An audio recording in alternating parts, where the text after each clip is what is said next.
Human Rights Watch just released its latest world report. In this video, we break down one shift it exposes. Large-scale human rights abuses stop triggering escalation, and why. Human rights were never enforced evenly. That's not the story. The story is that in 2025, something changed. Not the number of violations, not the scale of violence. What changed was the response. Russian fighter jets and is now negotiating for even more could trigger American sanctions. Let's be precise about terms.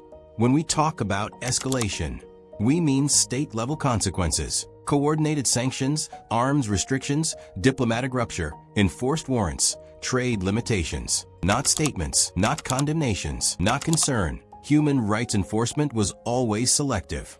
But there was uncertainty, a risk that extreme violations might still provoke real consequences.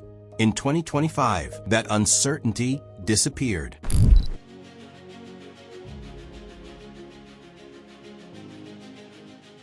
The report doesn't argue the system suddenly failed. It argues something more specific.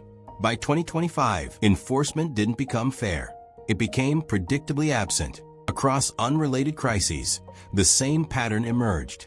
Large-scale violations triggered a predictable non-response. Different wars, different politics, same outcome.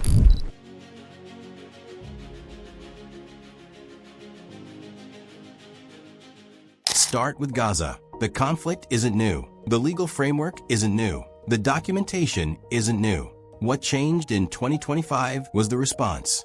Human Rights Watch documents mass civilian harm, forced displacement, starvation conditions, and destruction that rendered large areas uninhabitable. And yet, no unified global sanctions regime, no sustained diplomatic isolation, no coordinated state-level boycott.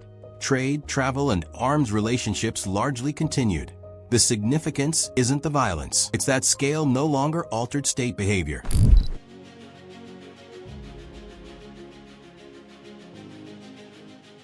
Now, Sudan, a very different test. Human Rights Watch describes mass killing, widespread sexual violence, famine conditions, and near-total impunity. So why no escalation? Because Sudan activates none of the mechanisms that force action. No alliance obligations, fragmented perpetrators, limited leverage, and regional backers that complicate enforcement. Sudan isn't an anomaly. It's the control case. When there's no strategic cost to ignoring atrocities, the response becomes predictably minimal.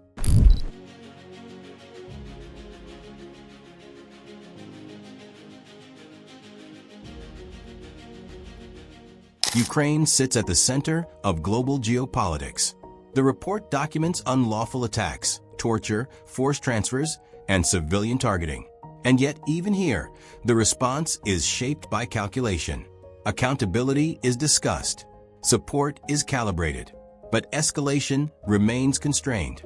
Different war, same predictable non-response.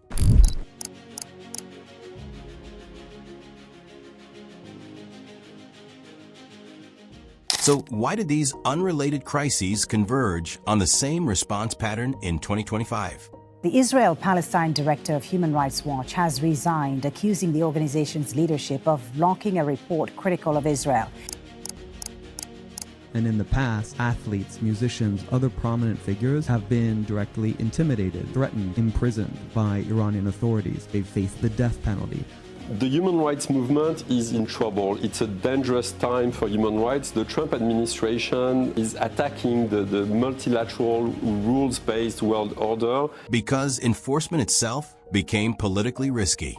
Accountability mechanisms weren't just ignored, they were treated as liabilities. International law was reframed as optional. And the strongest signal came from the system's historic reference point, the United States. Important nuance. The U.S. never enforced human rights evenly. That's not the claim. What changed was that the pretense of being a consistent enforcer ended openly. Once that happened, others stopped fearing reputational cost.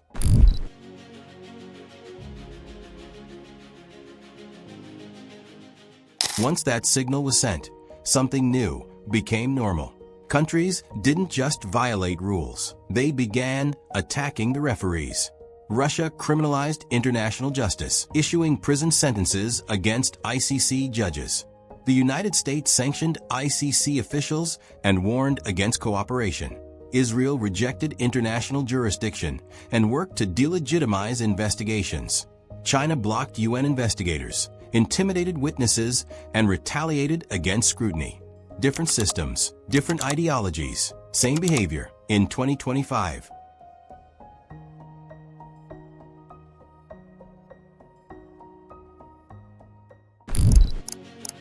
Earlier this month in Afghanistan, the Taliban said women had to wear a face veil whilst in public. Since then, the Taliban have ordered female television presenters and other women on screen to cover their faces whilst on air. Female presenters and other women on air now have to wear face coverings. In Afghanistan, the Taliban has ordered secondary girls' schools to shut down just hours after they reopened. The reversal has sparked widespread confusion.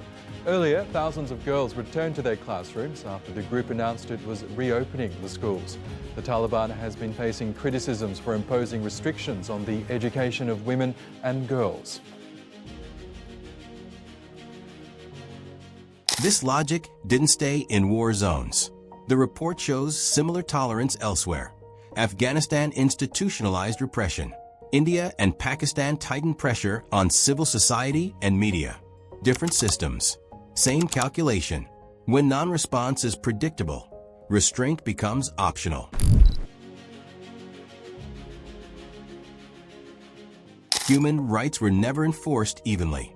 But in 2025, the world learned something new. Large-scale violations no longer trigger escalation.